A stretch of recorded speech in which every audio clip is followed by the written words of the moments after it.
AI ini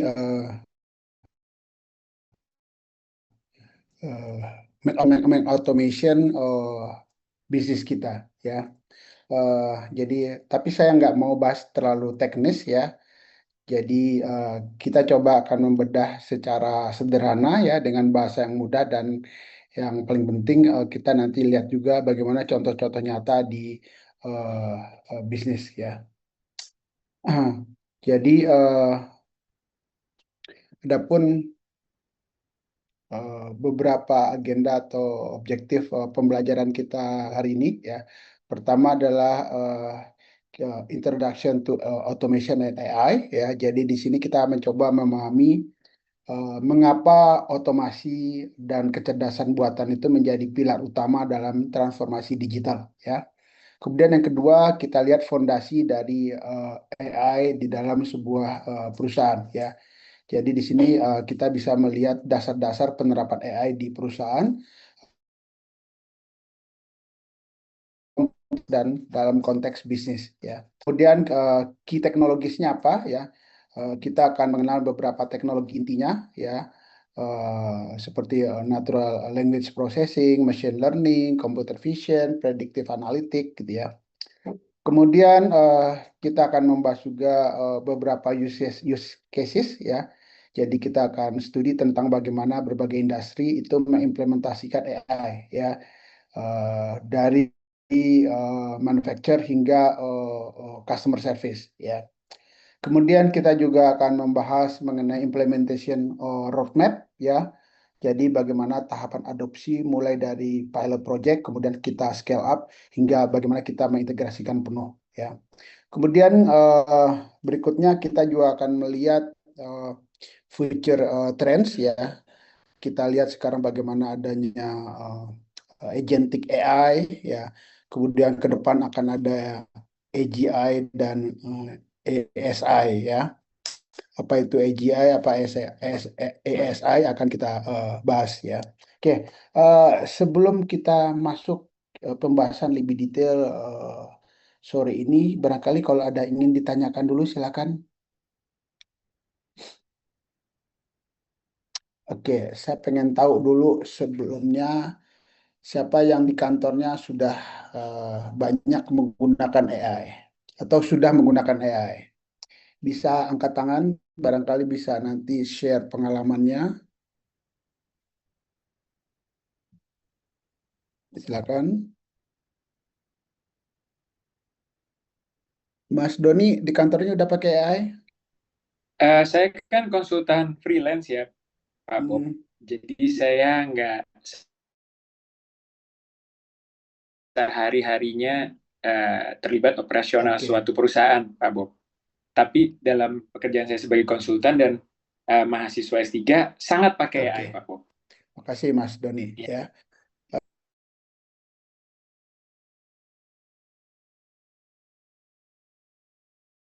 Ya nanti tips sih gitu ya atau Copilot dan lain sebagainya.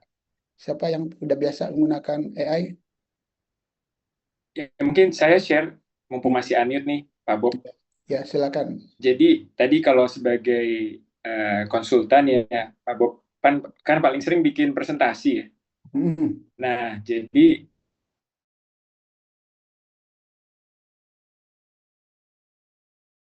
harus googling atau bahkan bayar gitu ya. Kalau sekarang kita hmm, bisa create yang sesuai kebutuhan kita gitu hmm, ya.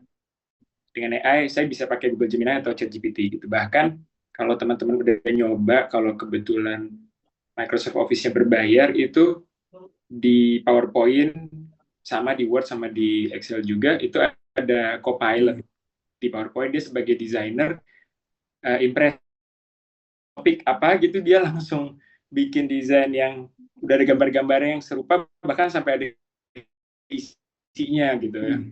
Jadi uh, itu sangat Ya, berguna baik untuk profesional maupun juga di kampus. Dan sih yang lagi hot banget sampai kita ada kuliah umumnya itu masalah narik data dari jurnal-jurnal. Untungnya ada Scopus AI gitu ya untuk cari topik yang hmm, sesuai. Terus metadatanya itu di dibentuk dalam tabel state of the art bisa otomatis. Tapi tugas kita dan etikanya itu harus verifikasi dan kalau menggunakannya satu harus acknowledgement sampai per ya itu harus kalimat kita sendiri. Gitu. Jadi dua itu yang paling sering, image generation sama extracting data, Pak Bob, karena itu sangat cepat jadinya. Walaupun kita punya kewajiban analisis, bikin materi, dan menulis secara umum ya tetap harus manusianya. Terima kasih sharingnya Mas Doni. Ya, jadi memang sekarang Microsoft sendiri juga provide tools yang untuk membantu kita dalam productivity ya, seperti Copilot tadi misalnya ya. Cuman ya harus hati-hati misalkan bikin slide gitu karena saking apa ya bersemangatnya bisa jadi nanti orang melihat lebih banyak distraction-nya dari gambarnya gitu ya dibandingkan kontennya gitu ya. Jadi bicara bikin slide itu ada istilah apa ya signal to noise ratio. Ya, signal itu harus lebih besar daripada noise-nya ya. Uh, uh, ada buku yang bagus saya perlu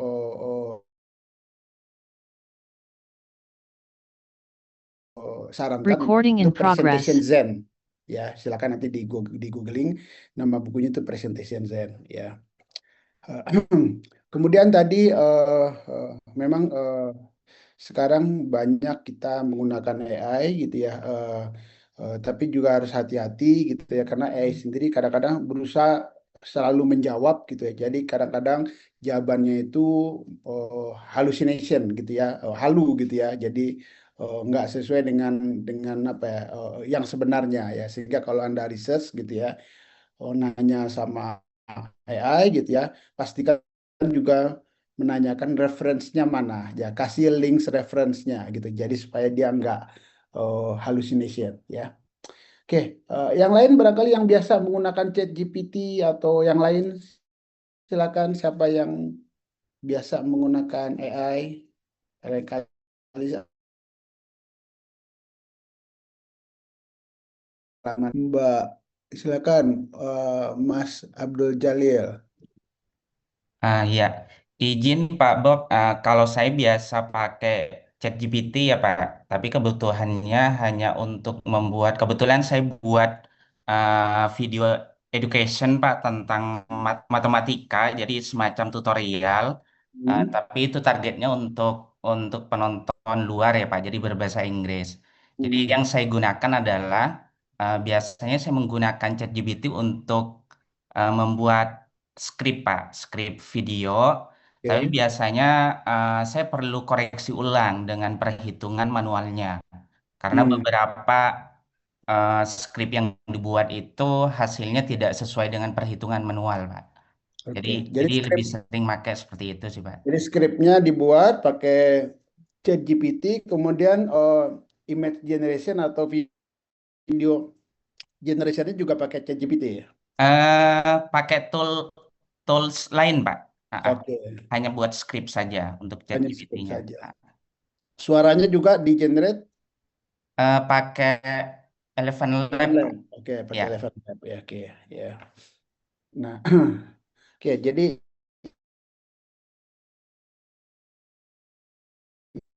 harus aware gitu ya, penggunaan AI ini harus tahu bagaimana Anda menggunakan AI gini ya. Jadi kalau zaman sekarang kita udah nggak menggunakan AI, udah ketinggalan gitu ya. Ya, jadi ya harusnya zaman sekarang ini setiap orang itu harusnya udah terbiasa menggunakan AI ya. Oke, makasih. Berikut Mas Muhammad. Terima kasih Pak Bob. Mungkin saya sedikit sharing ya Pak ya mengenai pemakaian dan perkembangan AI gitu ya, khususnya LLM di instansi saya gitu. Yang pertama, ketika ini Pak, ketika booming gitu ya, ketika booming ChatGPT itu dan lain sebagainya, itu sempat digunakan oleh pegawai-pegawai kami gitu untuk semacam merefine laporan gitu. Jadi uh, melakukan apa tes tes baca gitu ya, copywriting, perbaikan diksi, struktur kalimat dan lain sebagainya.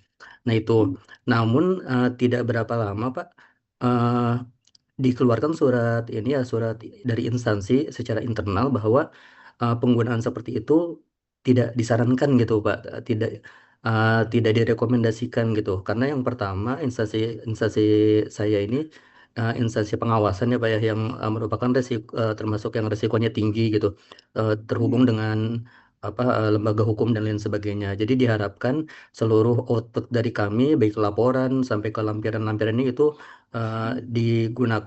dibuat secara ini ya, secara langsung oleh auditor-auditor kami gitu Pak. Itu yang pertama. Yang kedua, dari sisi pengembangan, kita pernah Pak, di instansi saya pernah mengembangkan modul-modul terkait LLM, namun difokuskan ke chatbot terkait retrieval knowledge Pak. Jadi semacam asisten gitu yang bisa memberikan kita apa namanya, uh, kesimpulan gitu ya, memberikan kita informasi sesuai dengan dasar hukum yang memang berlaku di instansi kami gitu.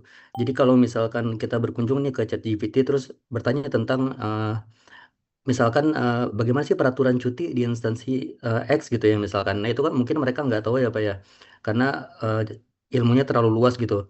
Nah di sini kami pernah Pak melakukan pengembangan LLM sendiri dengan mentrain LLM tersebut menggunakan data-data peraturan yang memang aktif secara internal kami gitu. Jadi difokuskan ke situ. Terus kita pernah set juga tadi ya, kalau membahas halusinasi gitu, kita sempat men-set halusinasi dan apa namanya ya, kreativitasnya menjadi level yang paling rendah. Jadi di itu tidak ada output yang mereka keluarkan itu harus didasarkan pada tadi dokumen hasil trennya gitu. Jadi informasi ini didapat dari dokumen mana, halaman keberapa dan lain sebagainya. Nah itu kita sempat mengembangkan juga Pak untuk beberapa aspek di instansi. Namun tadi Pak balik lagi ke yang kayaknya dari sisi eksekutif itu kepercayaan akan LLM itu AI gitu ya, akan AI dan LLM itu masih belum terlalu kuat lah gitu, masih dianggap sesuatu yang eksperimental gitu, yang beresiko, apalagi uh, bila terkait dengan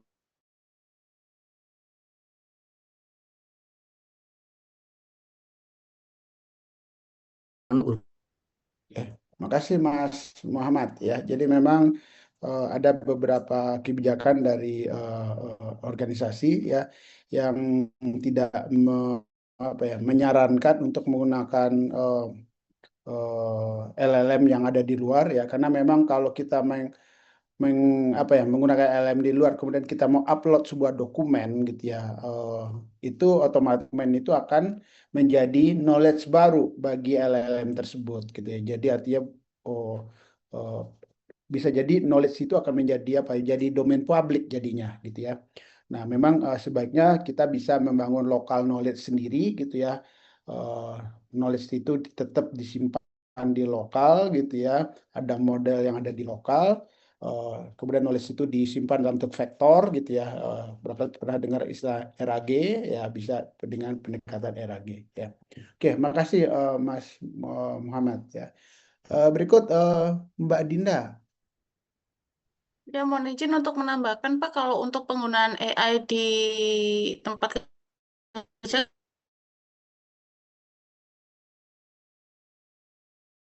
kebetulan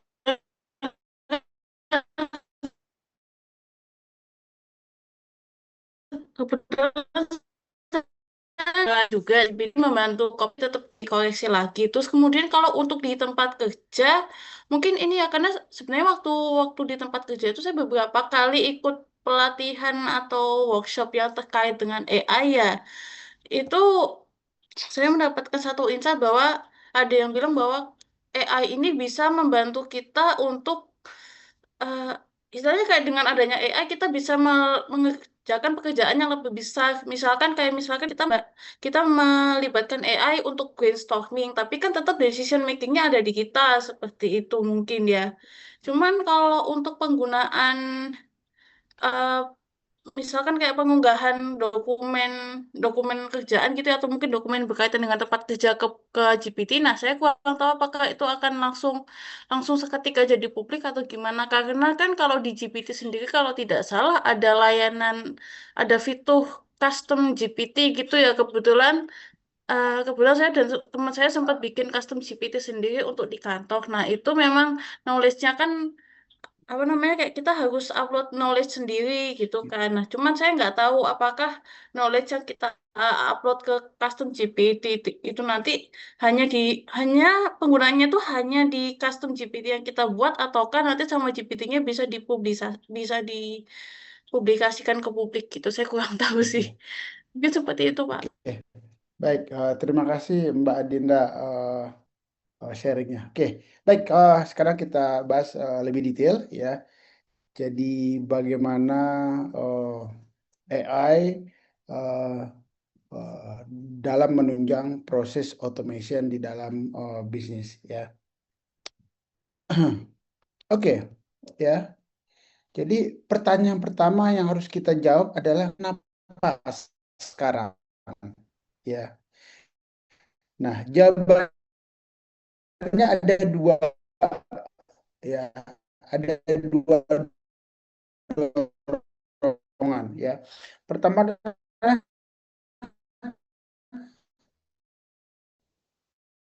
dorongan digital transformation ya.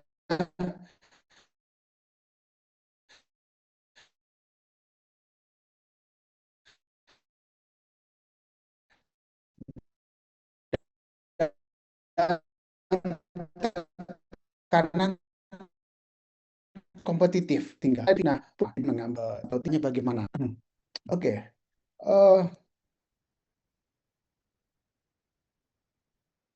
Oke. Banyak orang bilang, oke, AI itu penting gitu ya. Tapi kita mulai dari mana ya? Nah, Andrew Andrew Eng ya itu memberikan prinsip sederhana ya. eh, Pilihlah project AI yang punya data yang cukup, dampak bisnis yang besar, tapi kompleksitas implementasinya rendah. Jadi mulai dari yang simple dulu, jangan yang mulai dari yang kompleks ya. Nah, jadi jangan langsung mimpi bikin robot secanggih Jarvis misalnya, ya Iron Man gitu ya. Eh, jadi mulailah dari hal yang kecil tapi nyata, ya. Misalnya mengotomatisasi invoice, ya, atau kita ingin mendeteksi adanya fraud misalnya, atau kita bikin chatbot untuk customer service gitu. Jadi mulai dari hal-hal yang sederhana dulu ya. Dari sana kita belajar ya. Jadi dari sana kita belajar, kemudian setelah kita dapat cara yang lebih sesuai dengan culture perusahaan kita, kemudian kita bisa scale up ya. Kira-kira seperti itu ya. Oke, sampai di sini apakah ada pertanyaan? Ya. Jadi jangan terlalu bernafsu di awal itu langsung mengerjakan kompleks yang apa ya, pekerjaan yang kompleks yang akan diselesaikan oleh AI. Jadi coba dulu. Jadi untuk belajar itu perlu mencoba hal-hal yang simpel dulu ya.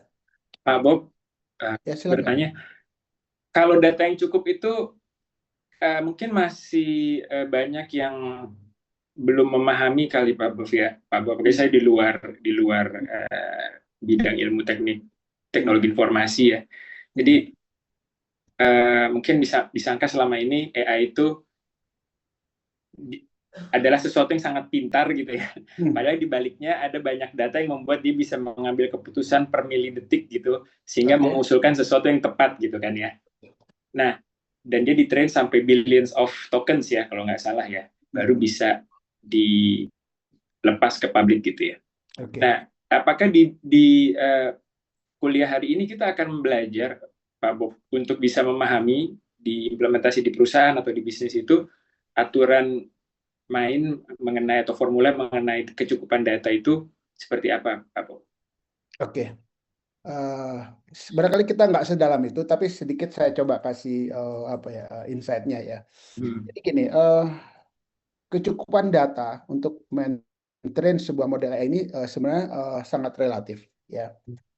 Tergantung model ini mau ngapain. Ya kan? Jadi misalkan ya, saya ambil contoh yang sederhana ya. Kita ingin mentrain sebuah model untuk membedakan mana gambar kucing, mana gambar anjing misalnya. Ya kan? Itu hal yang paling sederhana untuk membedakan gambar kucing dan gambar anjing gitu ya. Nah, untuk maintrain itu kan apa istilahnya itu kan fungsi sederhana ya. Artinya AI harus bisa mengenali pola ya mana yang kucing, mana yang anjing ya. Artinya dia harus mengenali fiturnya apa ya. Nah, pertanyaannya pasti kita harus mengumpulkan data. Tentu semakin banyak data, semakin gampang AI itu belajar ya. Kita misalkan punya apa ya 5.000 foto kucing dan anjing ya, kita suruh dia belajar melihat kedua foto 5.000 foto itu gitu ya. Nah, tentu 5.000 ya akan lebih bagus lagi kalau 10.000 kan gitu. Ya kan? Makin ini dia belajar gitu. Nah, yang jadi masalah adalah kalau datanya itu terbatas, ya kan? Let's say misalkan kita minimal perlu 5.000 foto anjing dan kucing misalnya. Sementara 5.000 ini nggak cukup misalnya, ya kan? Nah, barangkali kita cuma punya 1.000, ya kan? Nah, di dalam AI itu kan ada namanya supervised learning, ada unsupervised learning, ya. Kalau datanya cukup banyak, ya kita bisa unsupervised, ya sama seperti kita waktu kecil, ya kan? Kita itu kan bisa membedakan kucing dan anjing itu bukan dari sekolah kan, tapi kita unsupervised kan, ya kan? Nah, kita sering melihat binatang itu di sekitar kita, cukup data yang tersedia gitu ya. Tapi bagi anak kecil yang nggak pernah atau sekali-sekali cuman lihat itu, dia nggak bisa bedain, kan gitu. Perlu data yang cukup kan begitu, ya kan? Nah, itu bisa dengan cara yang namanya unsupervised supervised learning. Ya, kalau data banyak pakai unsupervised. Kalau yang ini adalah supervised. Artinya kita kasih tahu, kita ajarin ya sama nih seperti kalau manusia itu kalau kita sekolah itu ada supervised learning namanya. Ya. Kita kasih tahu, ini foto anjing, ini foto kucing, ini foto anjing, foto kucing gitu ya. Sehingga apa ya? Jumlah foto tadi jumlahnya 5.000, barangkali 1.000 aja cukup. Tapi kita kasih tahu ini adalah jadi untuk mana data trainingnya, data set trainingnya kita tagging ya kan, kita label ya kan, ini kucing, ini anjing, ini label sehingga belajarnya lebih cepat ya. Nah, ini sama seperti kita mirip di sekolah. Kita kenapa sih belajar di sekolah itu lebih cepat karena kita supervised learning gitu ya kan gitu ya. Nah, jadi tergantung pertama skop apa yang akan dia pelajari ya, apa yang akan dia pelajari. Jadi kalau kita bertanya ke dia apa yang harus dia jawab. Nah, itu sangat tergantung dengan data set yang ini kan ya. Gitu kira-kira pemahaman apa ya, analogi sekilasnya Mas. Terima kasih Pak Bob. Ya. Ada lagi yang lain? Baik, kita lanjutkan ya. Oke. Jadi kita akan melihat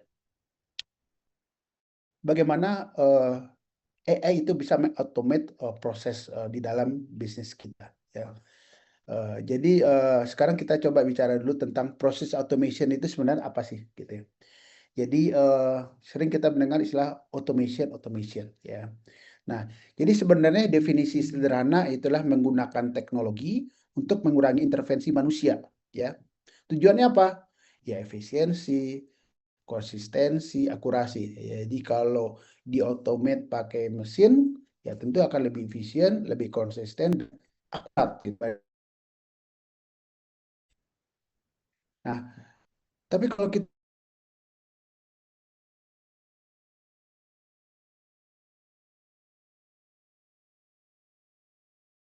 lihat evolusi tahun 90-an,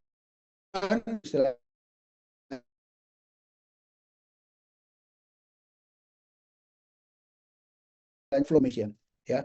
Di tahun kita sudah kini di tahun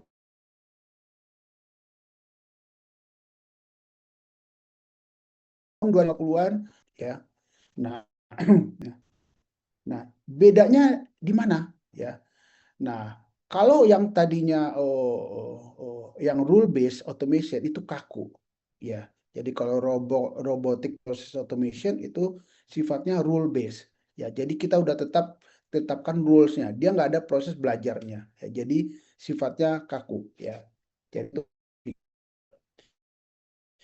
nah, tapi kalau AI powered automation itu bisa belajar dari data yang kita berikan.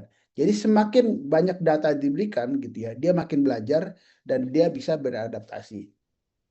Ya, bahkan memprediksi apa yang akan terjadi. Ya, kira-kira seperti itu konsepnya. Ya.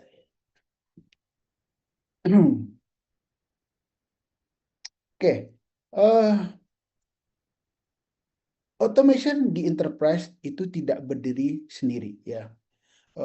Ia masuk ke berbagai sistem yang ada di dalam information system perusahaan ya.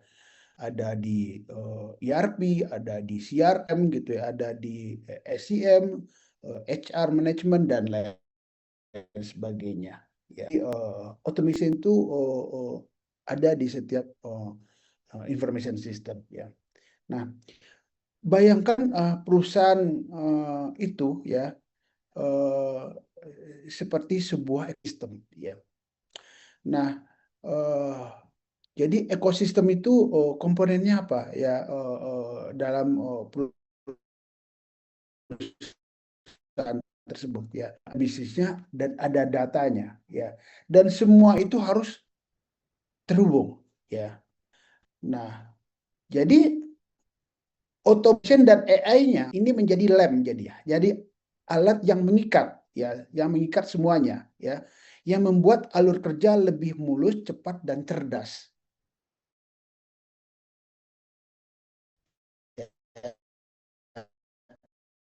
Jelas ya. Jadi AI di sini atau automation plus AI itu akan menjadi lem untuk mengikat semua ekosistem di dalam.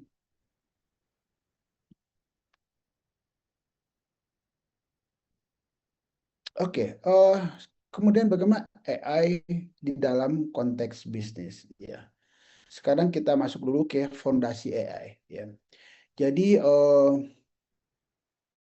AI ya, apa itu AI gitu ya? Berarti secara sederhananya adalah usaha yang meniru kecerdasan manusia dengan menggunakan komputer gitu ya. Ya. Sehingga kalau kita bicara dalam konteks bisnis ya, fokusnya ada dua ya, itu mendukung pengambilan keputusan dan otomatisasi ya.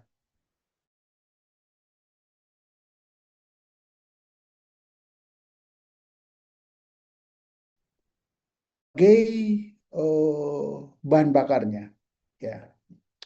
Nah,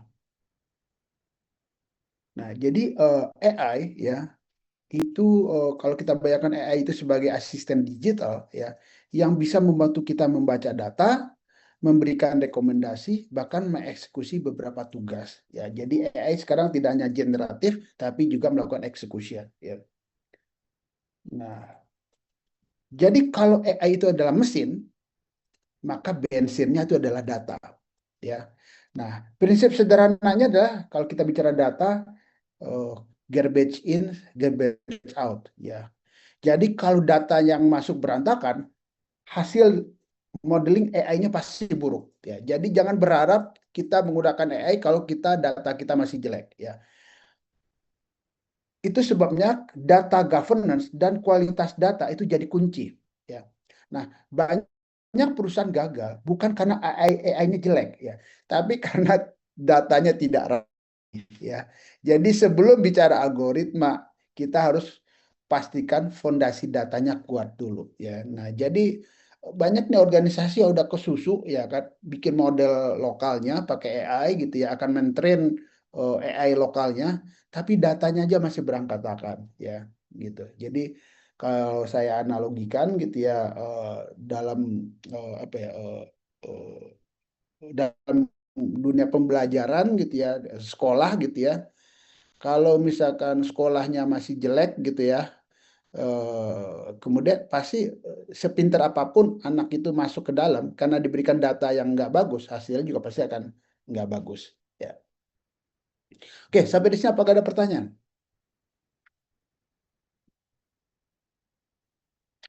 Oke, kita lihat beberapa uh, core capabilities ya.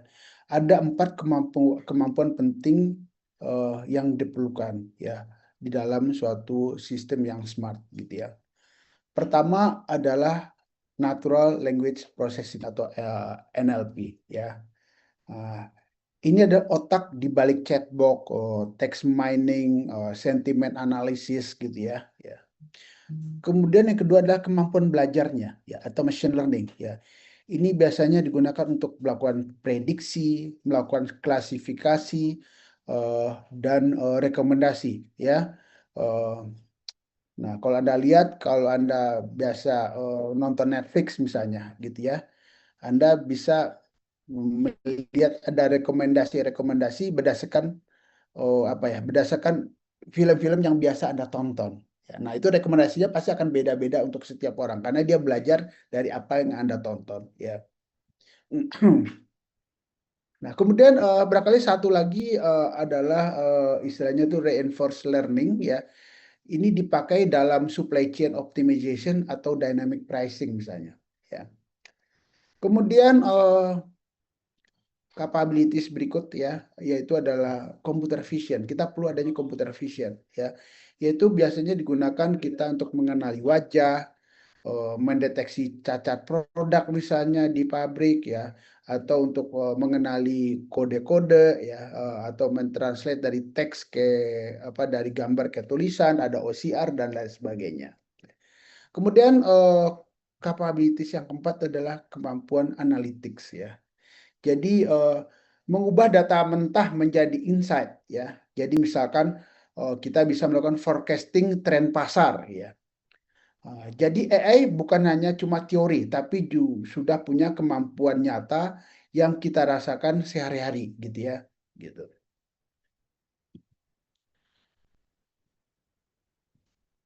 Oke, kemudian automation tanpa AI itu seperti mobil manual ya. Berjalan tapi terbatas gitu ya.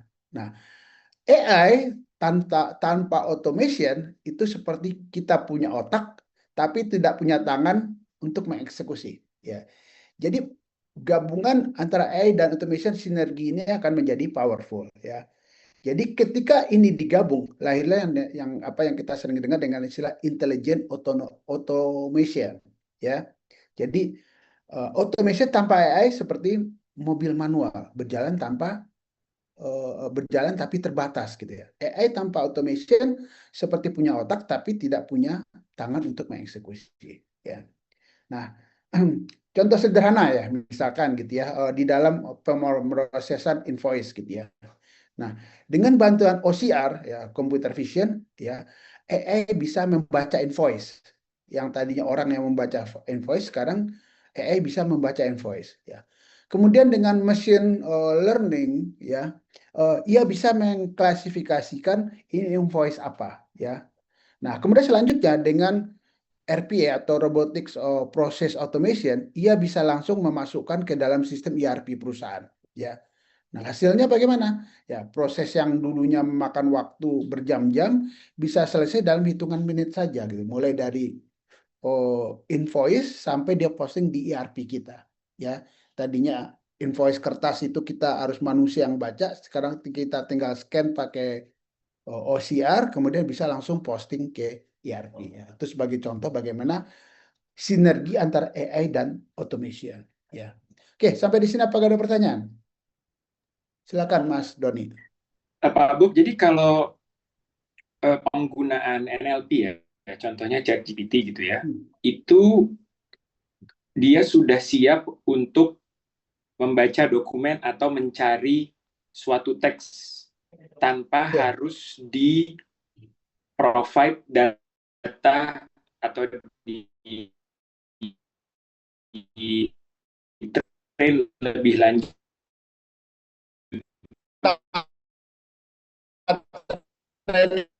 Ini udah untuk sekedar itu ya. Kita dalam Pak Bob ya. Kalau kita predictive classification, ya, artinya itu namanya sudah menggunakan ML atau RL, dan itu kita sebagai pengguna harus menyiapkan data sehingga mereka bisa mengklasifikasikan, atau tadi dikasih supervised learning sehingga mereka paham kalau keluar kata minus atau angka minus itu maka artinya terjadi suatu pelanggaran gitu misalnya. Jadi NLP sendiri belum tentu perlu fungsi mencari kata, tapi kalau ML itu use case-nya harus ada learning-nya dulu oleh si pengguna. Betul. Apakah seperti itu, Pak Bob? Jadi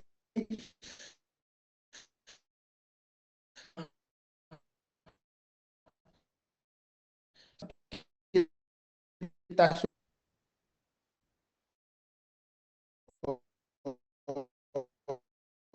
dulu ya, ampun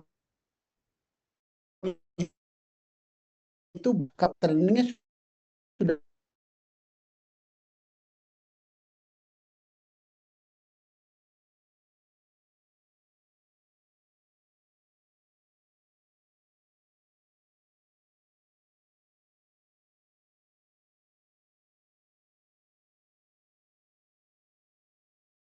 Recording in progress.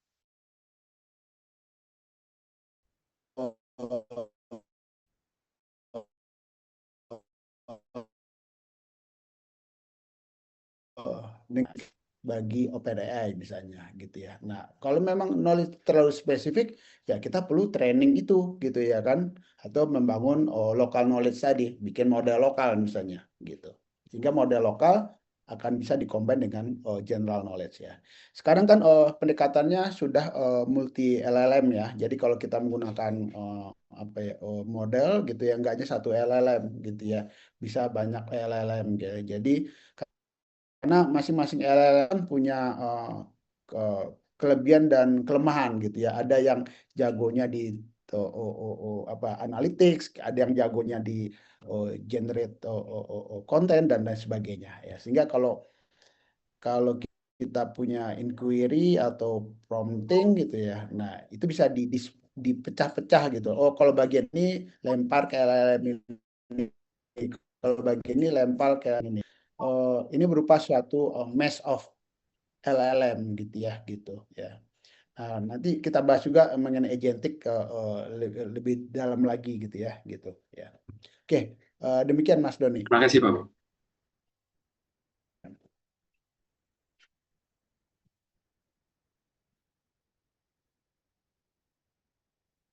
Oke. Oke. Bayangkan AI sebagai mesin pintar gitu ya. Tapi mesin ini tidak bisa berdiri sendiri ya. Ia harus ditanamkan ke alur kerja perusahaan ya. Nah, alur kerjanya apa ya? Bisnis proses dan perusahaan itu apa? Ya itu tercermin di dalam bagaimana ERP perusahaan tersebut, bagaimana CRM-nya, SCM workflow-nya ya. Nah, dan caranya ya integrasinya adalah caranya misalkan dengan menggunakan cloud API dan microservices ya. Ya. Jadi di sini AI bisa plug and play ke berbagai sistem sebenarnya ya. Jadi sebagai contoh nyatanya gitu misalkan ada perusahaan logistik misalnya ingin bisa mengembed AI ke dalam ERP untuk optimasi rute misalnya ya. Atau ke CRM-nya untuk analisa pelanggannya ya, atau ke supply chain manajemennya untuk memprediksi stok gitu ya. Nah, semua terhubung arsitektur modern gitu ya. Nah, itu bisa diintegrasikan AI ke dalam arsitektur perusahaan tersebut ya.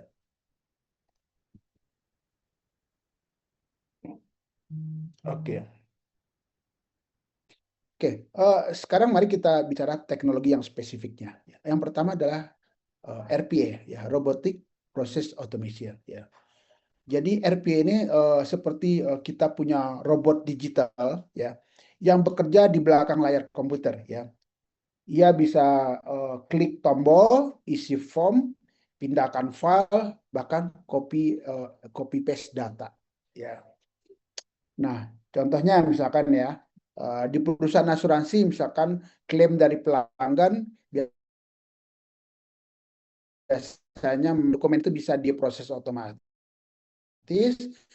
di-verify, lalu masukkan ke sistem tanpa campur tangan manusia ya. Jadi ada robotic process automation. Tapi RPA ini belum tentu AI ya. Tapi ini dia hanya sekedar mengautomate suatu proses tanpa intervensi manusia ya. Nah, gabungan RPA dengan AI itu power. Nah, berikutnya adalah machine learning and predictive analytics ya. Jadi kalau RPA tadi fokusnya ke task yang repetitif ya. Nah, machine learning ini fokus ke membaca pola, memprediksi future ya. Nah, contohnya misalkan di dalam area predictive maintenance misalnya ya. Mesin di pabrik biasanya tuh rusak mendadak ya dan bikin kerugian besar gitu ya. Nah, dengan machine learning kita bisa memprediksi kapan mesin itu akan butuh servis sebelum mesin itu rusak gitu. Jadi bisa melakukan preventive maintenance ya. Atau contoh lain misalkan di dalam dunia retail misalnya ya. Misalkan di sini machine learning bisa meramalkan permintaan barang di musim tertentu misalnya.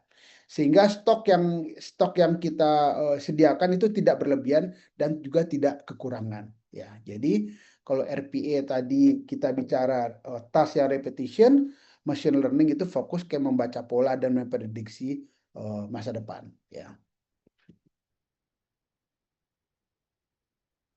Kemudian teknologi berikutnya adalah NLP atau Natural Language Processing ya.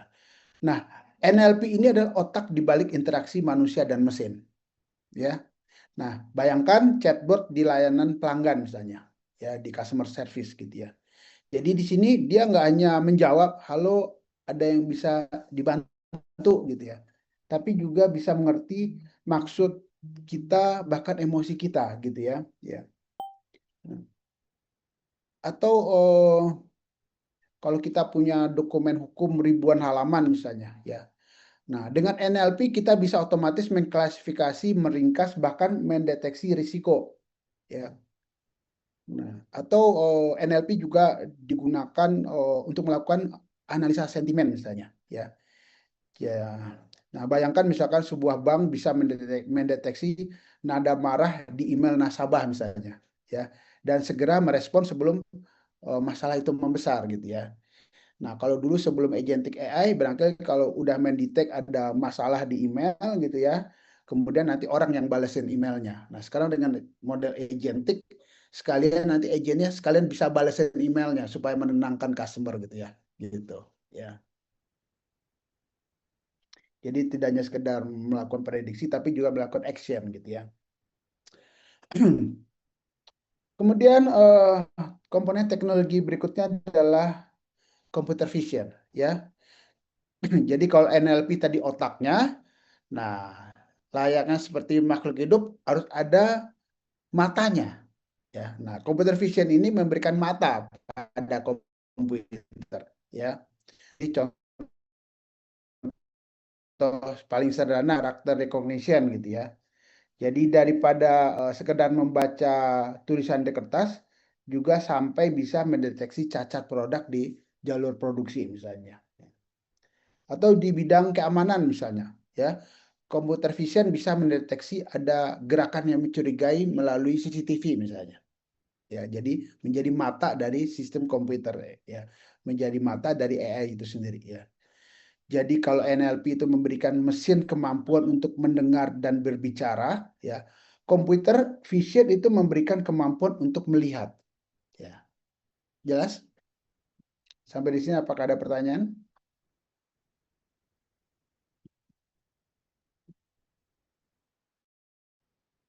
Oke, berikutnya generative and agentic AI ya. Nah, sekarang kita masuk ke teknologi yang sedang hype nih di sangat hype ya, gen dan agent seperti ChatGPT gitu ya. Ini bisa membuat mengenerate teks ya atau mengenerate gambar, bahkan program atau musik ya, sampai hal-hal video dan hal-hal kreatif lagi lainnya gitu ya. Kemudian agentic AI itu melangkah lebih jauh lagi ya. Ia bukan hanya sekedar menggenerate atau menghasilkan sesuatu, tapi juga bisa merencanakan, memutuskan, dan bertindak sendiri. Nah, jadi beauty dari agentic AI-nya ini bisa menggantikan pekerjaan manusia ya. Jadi tadi misalkan ada customer service gitu ya, tidak hanya sekedar ditanyai atau ada, tapi juga dia bisa menerima email dan membalas secara personal email tersebut dengan membaca isinya, kemudian dia membalas email tersebut gitu ya. Jadi dia bisa bertindak sendiri ya. Jadi contoh lain misalkan Anda bisa bayangkan sebuah agent AI yang bisa membaca email customer kemudian menulis balasannya ya. Ya. Dan memproses refund ya di ERP karena produknya misalkan nggak sesuai ya. Bahkan menindaklanjuti ke warehouse misalnya tanpa campur tangan manusia ya. Itu adalah agentic AI ya. Jelas ya. Jadi apa sih bedanya antara agentic AI sama general? Nah, kalau agentic AI itu lebih bisa bisa bertindak sendiri on behalf manusia gitu ya. Gitu. Oke, sampai di sini apakah ada pertanyaan? Oke, silakan Mas Doni. Pak Bob, untuk si agent itu bisa mengambil keputusan yang tepat, apakah kalau dulu kan decision system tuh pakai if then ya, gitu.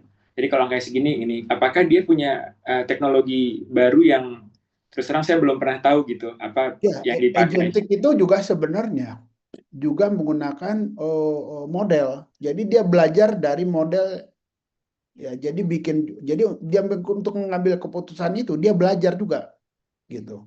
Jadi kalau dia data buat belajarnya juga salah, ya dia juga bisa salah dalam mengambil keputusan gitu. Jadi ujung-ujungnya kira data trainingnya gitu. Oke.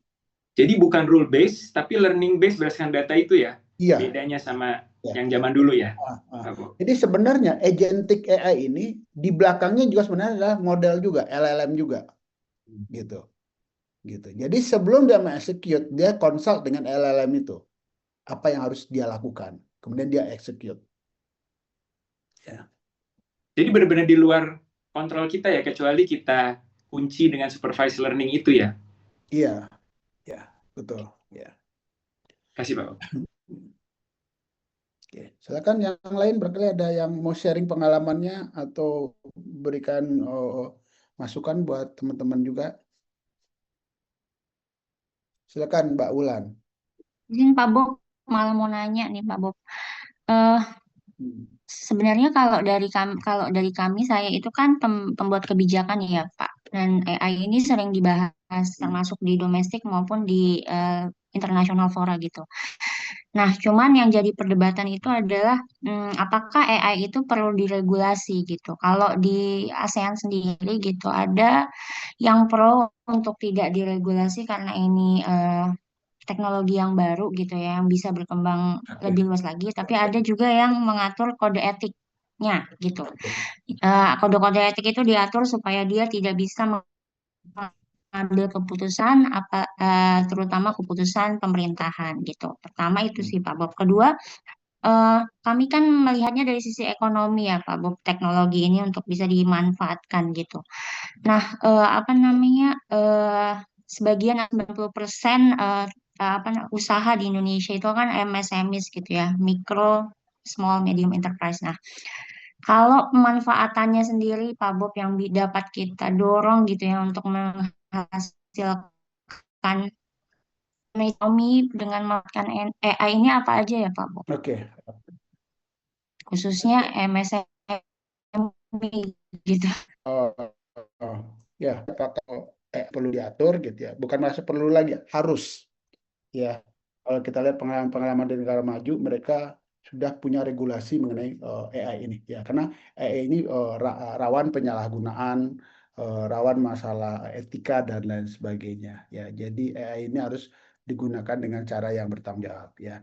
Nah, tentu tadi pertanyaan kedua, bagaimana AI digunakan di kalangan UMKM gitu ya, ya barangkali bisa mulai dari hal-hal yang simple dulu sebagai user dulu gitu ya. Jadi nggak perlu bikin model sendiri gitu, tapi sebagai user dulu memanfaatkan model-model yang sudah ada di internet untuk kebutuhan bisnis mereka ya. Nanti kita lihat beberapa contoh ya. Oke. Nah, sekarang kita bisa lihat, mari kita lihat bagaimana AI benar-benar dipakai di perusahaan ya. Jadi misalkan di bidang customer service ya, adanya chatbot prediktif atau virtual assistant misalnya ya. Kemudian di area data analysis and decision making gitu ya.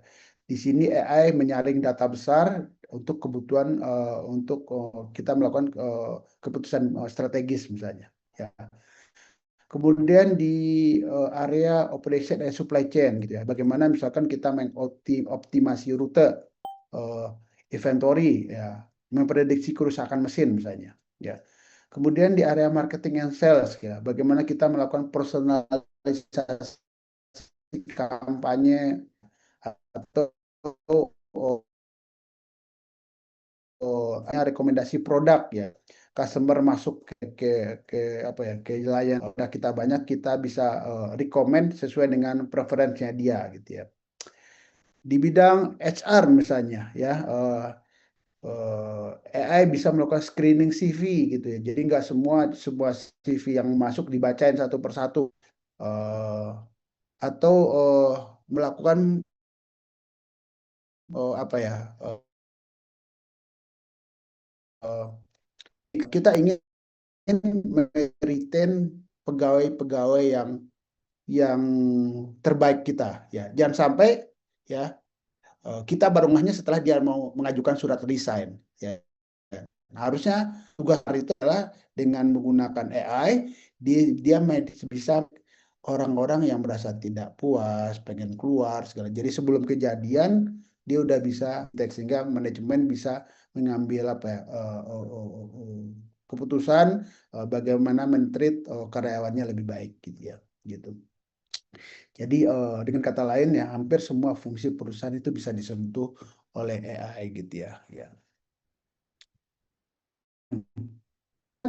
Dulu AI dianggap nice to have ya. Sekarang sudah menjadi must have gitu ya. Dan kenapa ya? Data overload gitu ya. Data begitu besar ya, sehingga manusia tidak mungkin lagi memproses tanpa bantuan AI ya. Selain itu, kecepatan dan presisi AI itu memberikan perusahaan kompetitif gitu ya.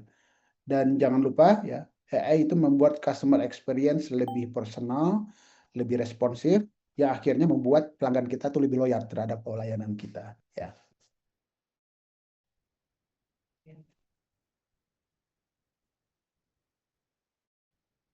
Oke, berikut beberapa case studies gitu ya, yang bagaimana AI digunakan oleh beberapa perusahaan yang sering kita dengar ya, sebagai contoh Amazon gitu ya, dia AI digunakan untuk supply chain mereka, untuk warehouse ya, untuk delivery routingnya ya. Kemudian ada IBM Watson ya, ini membantu diagnosa medis dan personalized medicine ya. Kemudian Coca-Cola misalnya juga menganalisa perilaku konsumen untuk strategi marketingnya ya. Dan terakhir Tesla ya, menggunakan AI untuk autopilot mobilnya, dan termasuk proses manufacturingnya dia ya. Nah, jadi di sini kalau Anda lihat bukan lagi eksperimen gitu ya, tapi tulang punggung strategi bisnis global ya. Oke, kita lihat use case masing-masing area gitu ya. Yang pertama adalah Contoh nyatanya ada di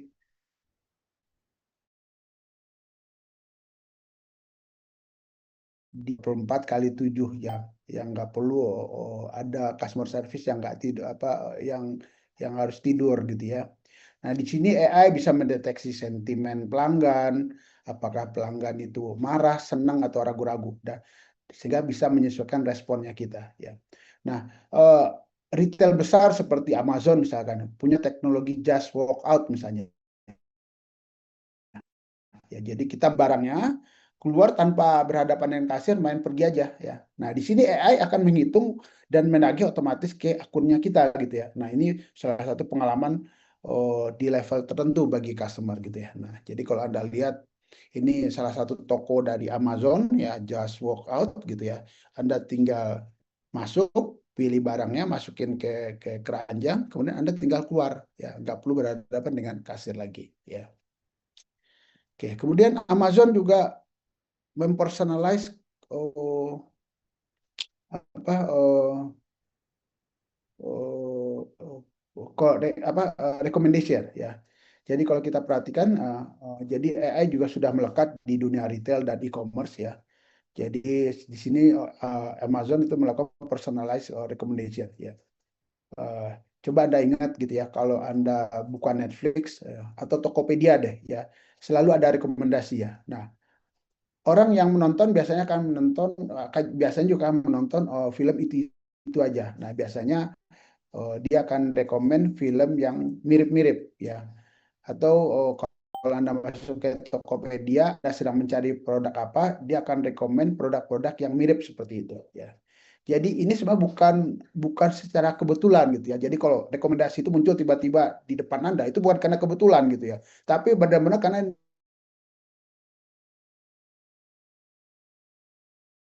mereka belajar pola perilaku kita ya. Nah, sehingga dengan seperti itu customer kita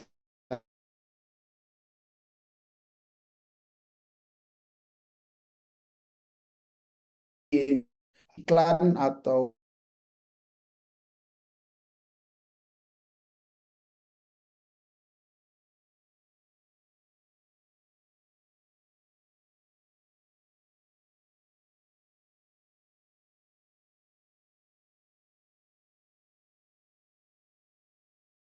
nya ya.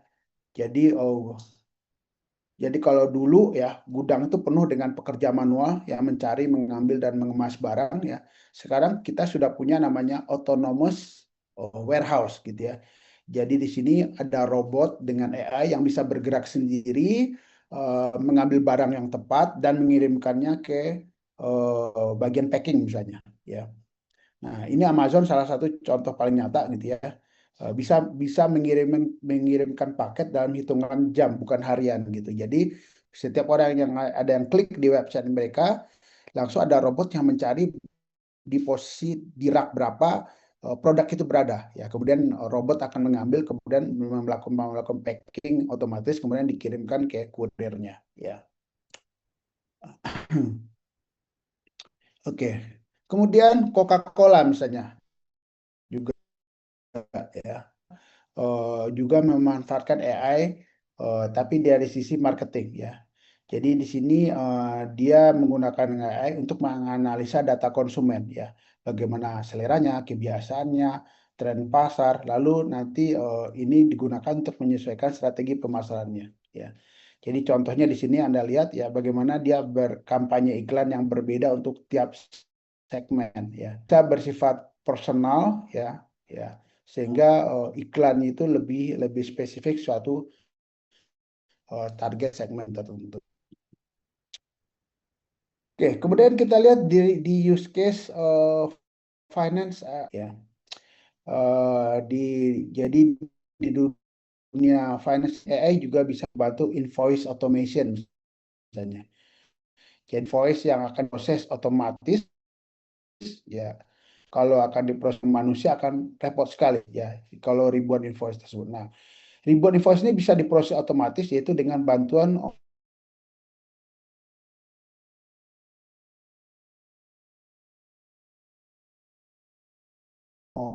pola transaksi yang mencurigakan, yang sulit ditangkap oleh manusia misalnya. Ya. Jadi contohnya jika ada transaksi dengan pola waktu atau lokasi yang tidak biasa misalnya, AI langsung memberikan peringatan. Ya. Jadi hasilnya apa? Ya tentu efisiensi akan meningkat dan risiko.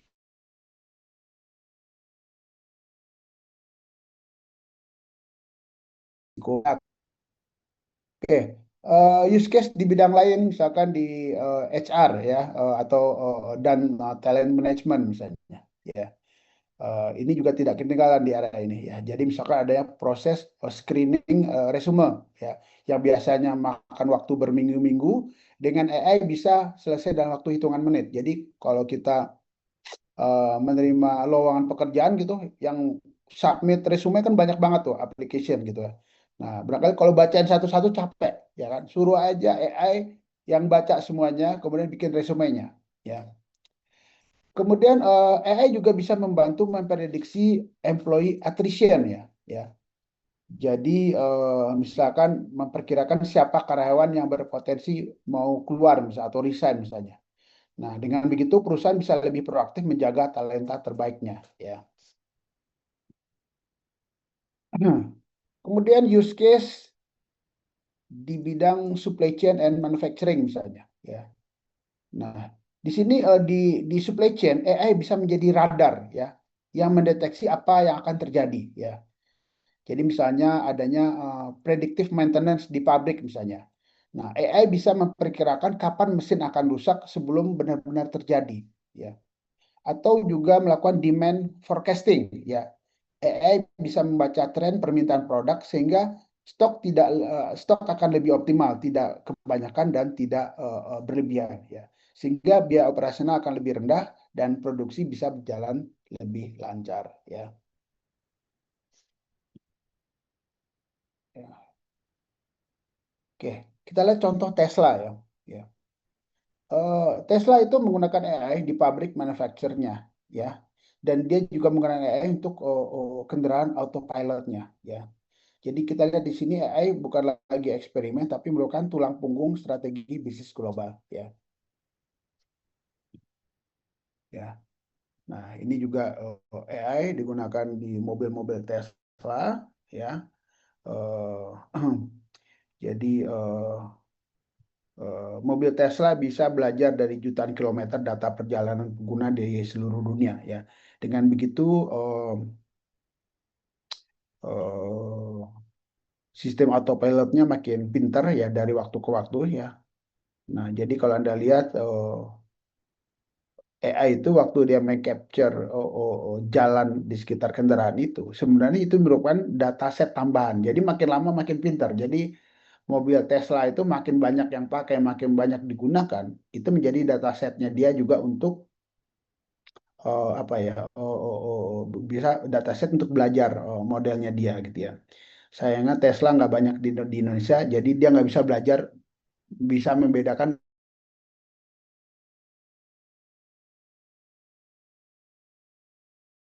menjadi dataset untuk belajar membedakan kapan orang yang nyebrang sembarangan, kapan apa ya, beca ada gitu ya, ada motor yang nyelonong, nah itu bisa seperti itu gitu ya gitu. Jadi kalau Tesla modelnya udah jago di Indonesia, berarti di seluruh dunia pasti akan kecil masalahnya gitu ya. Karena di kita berarti lebih kompleks karena kita lebih nggak teratur gitu ya. Jadi autonomous car lebih sulit jalannya di kita dibandingin di luar gitu ya gitu.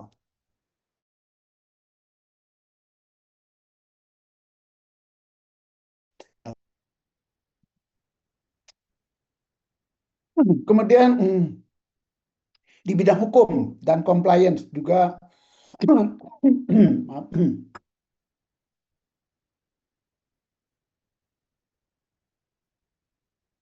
Oke, di bidang hukum dan compliance juga bisa dapat memanfaatkan AI ya. Jadi Anda bisa bayangkan ada ribuan kontrak yang harus diperiksa ya. Nah, dengan NLP AI bisa melakukan kontrak review secara otomatis gitu ya. Ya, yaitu dia bacain pasal-pasalnya, ya, kemudian menandai pasal-pasal yang berisiko ya, atau mencari klausal penting di dalam kontrak tersebut ya. Selain itu, AI juga bisa membantu regulatory monitoring misalnya, ya.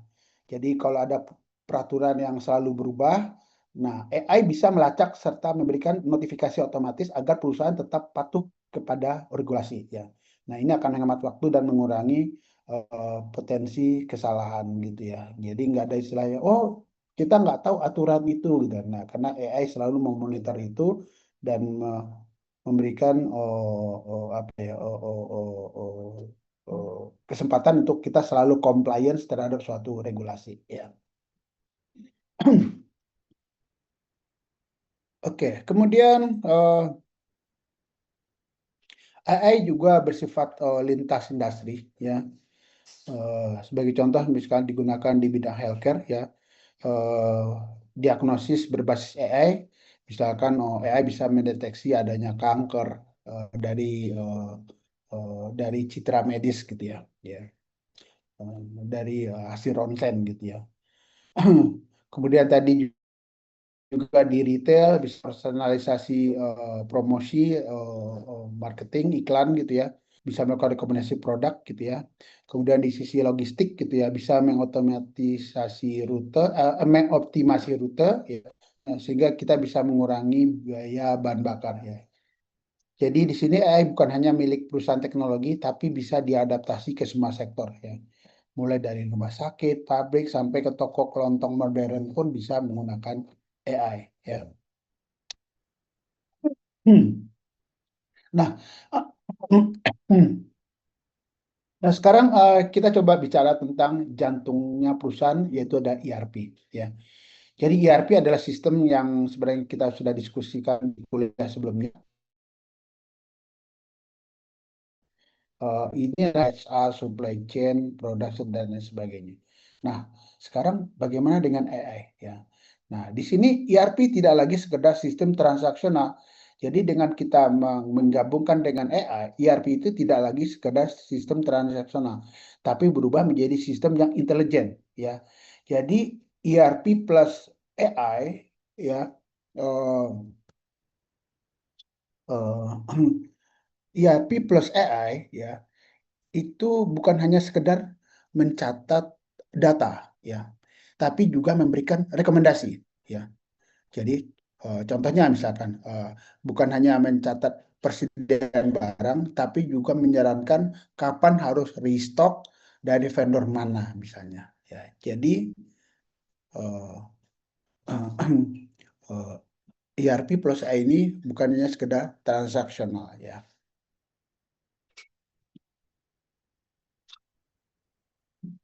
Nah, jadi bisa masuk ke sistem modul ERP ya. Jadi di modul finance misalkan bisa melakukan otomatisasi jurnal entry misalnya, deteksi fraud misalnya, melakukan otomatis invoicing misalnya ya. Di modul supply chain misalnya bisa melakukan forecasting demand, optimasi inventory ya. Di HR ya, AI bisa untuk melakukan talent acquisition gitu ya, prediksi attrition misalnya ya. Kemudian di modul production bisa melakukan predictive maintenance misalnya. Lain ya, AI itu membuat ERP lebih cerdas ya dan lebih proaktif ya. ERP bukan lagi sekedar sistem administrasi, tapi menjadi sebuah decision support system yang strategik gitu ya.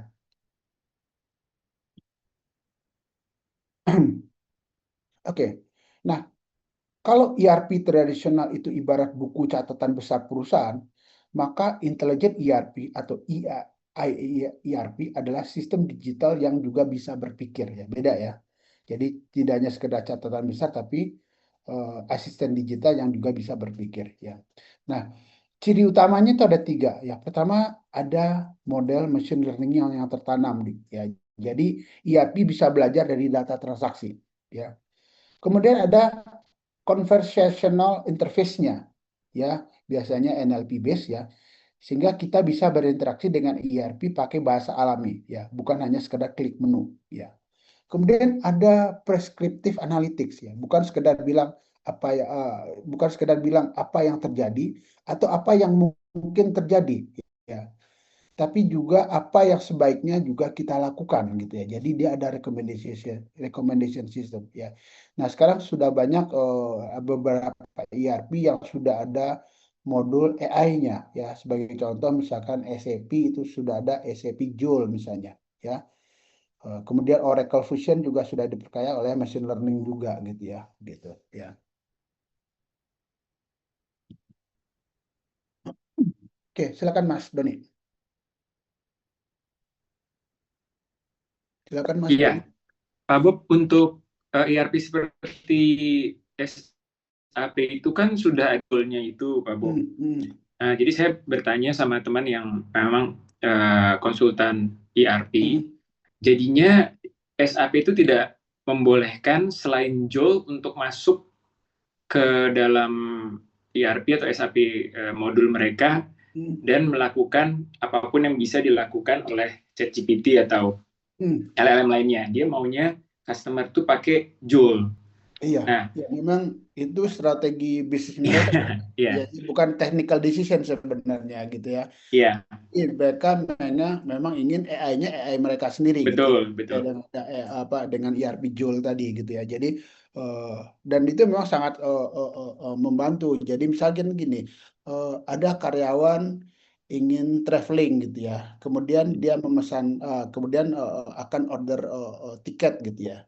Nah, ERP Joule itu bisa melihat, oh ini orang levelnya apa, kemudian melihat regulasi perusahaan seperti apa, oh ternyata dia harus perlu tiket atau akomodasi level ini gitu ya. Nah, dia nggak bisa sembarangan otomatis memesan bukan sesuai dengan levelnya misalnya gitu. Iya.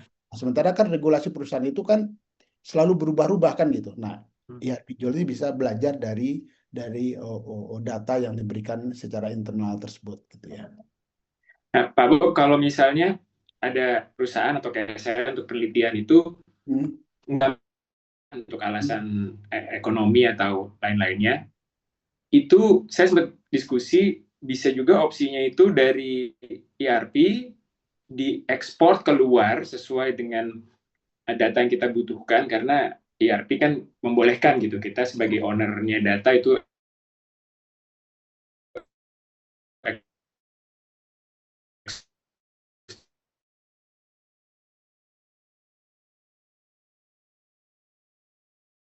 ekspor apa aja selama memang ada gitu. Oke. Apakah itu memang workable ya? Saya minta second opinion sebenarnya. Sama apakah itu jatuhnya integrated AI yang digambarkan tadi di slide itu kan udah jelas ERP itu ya ada modul AI di dalam ERP seperti Joule di SAP gitu. Tapi kalau ada intermediary-nya si data warehouse itu apakah does the same function sebenarnya, Pak Bro?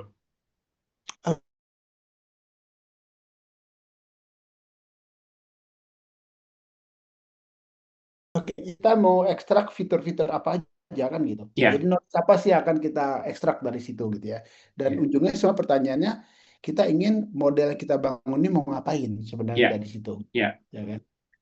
Ya. Jadi nggak masalah ya, ada satu langkah ekstra data ekspor itu ditaruh di warehouse tuh nggak masalah ya. Tetap selama kita tahu what to do, mau ngapain, dapat output yang dibutuhkan. Oke. Makasih Bapak. Oke. Nah, bagaimana dengan adoption journey? Ya, adopsi AI tentu tidak instan ya, tapi melalui perjalanan gitu ya. Ya, biasa kita bisa mulai dulu dengan POC gitu ya, coba kecil-kecilan dulu, lihat apakah layak gitu ya. Kemudian kita lakukan piloting ya, terapkan ke satu unit bisnis kecil dulu ya kan, kemudian baru di scale up gitu ya, meluas ke seluruh organisasi ya. Nah, dan setelah itu tetap ada continuous monitoring ya, karena AI tidak pernah selesai belajar ya. Nah, proses ini seperti kita melatih atlet ya, mulai dari latihan dasar, uji coba di pertandingan kecil, lalu baru turun sampai ke kejuaraan besar gitu kan gitu. Seperti kita melatih artis ya, atlet gitu ya. Sama juga seperti juga kita menyekolahkan anak gitu ya, mulai dari SD dulu gitu ya, sampai dia ke universitas ya. Kan nggak bisa ujuk-ujuk kita anak kecil suruh masuk ke universitas gitu ya, suruh belajar pakai data yang luas gitu ya. Nah, mulai dari yang kecil dulu ya, gitu. Ya. Nah, sekarang pertanyaannya, kalau sebuah perusahaan ingin memulai suatu perjalanan AI, langkah-langkahnya apa ya? Nah, ada playbook sederhana ya, mulai dari pilot project kecil untuk membangun momentum ya, bangun tim AI in-house agar ada kompetensi internal ya, kemudian berikan pelatihan luas supaya budaya AI itu tumbuh ya. Kemudian kembangkan strategi AI yang selaras dengan strategi bisnis kita ya. Dan jangan lupa komunikasi internal dan eksternal ya. Karena tanpa buy-in transformasi akan terhambat ya. Nah, ada dokumen yang Anda bisa baca di Scale nantinya mengenai AI Transformation Playbook ini ya.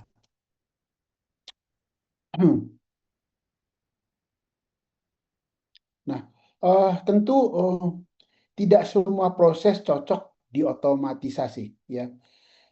Kandidat terbaik yang bisa kita otomatisasi punya ciri hal seperti berikut ya.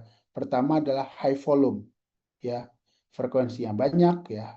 Kemudian rule based ya, aturannya jelas dan bisa diprediksi ya. Kemudian error prone ya, sering terjadi kesalahan manusia ya. Dan terakhir adalah costly ya, mahal kalau dilakukan secara manual ya. Jadi sebagai contoh misalnya input data keuangan atau klaim asuransi atau screening CV ya. Ini semuanya bisa diotomatisasi dengan hasil yang signifikan gitu ya. Gitu. Nah, nah, bisa diotomatisation tidak harus menggunakan AI sebenarnya ya, tapi akan lebih bagus nanti bisa kita gunakan AI juga gitu ya. Nah, khusus di ERP gitu ya, roadmap integrasi AI bisa seperti ini ya. Jadi pertama adalah tahapan assessment ya. Jadi identifikasi modul ERP mana yang paling cocok gitu ya, yang perlu ada AI-nya gitu ya, apakah finance, supply chain management, HR ya. Tapi ini juga balik lagi ke jenis ERP-nya. Ada ERP yang sudah ada harus ada built-in AI-nya, ada yang bisa kita embed dari luar ya. Kemudian embedding AI ya, jadi integrasikan modul machine learning ke workflow ERP ya. Kemudian ada RPA integration ya, otomatisasi input output ERP dengan bot ya, dengan robot ya. Kemudian continuous learning ya. Biarkan AI belajar dari data baru agar rekomendasi makin akurat ya. Nah, dengan tahapan ini perusahaan tidak hanya punya ERP tetapi ERP yang hidup dan terus berkembang ya.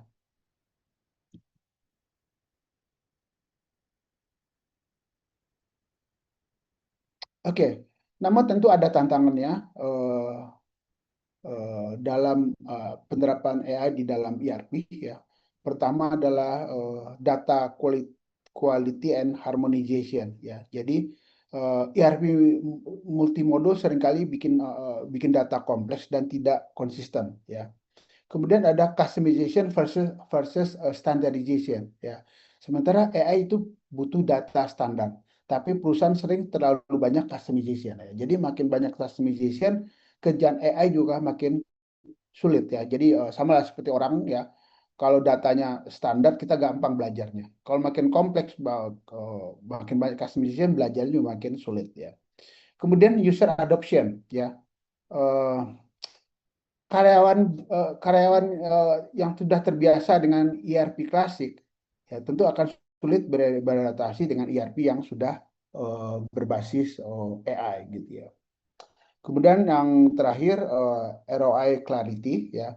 Jadi akan makin sulit menghitung keuntungan tambahan dari AI di atas ERP yang sudah ada ya. Jadi implementasi AI bukan sekedar teknologi tapi juga strategi manajemen ya. Oke,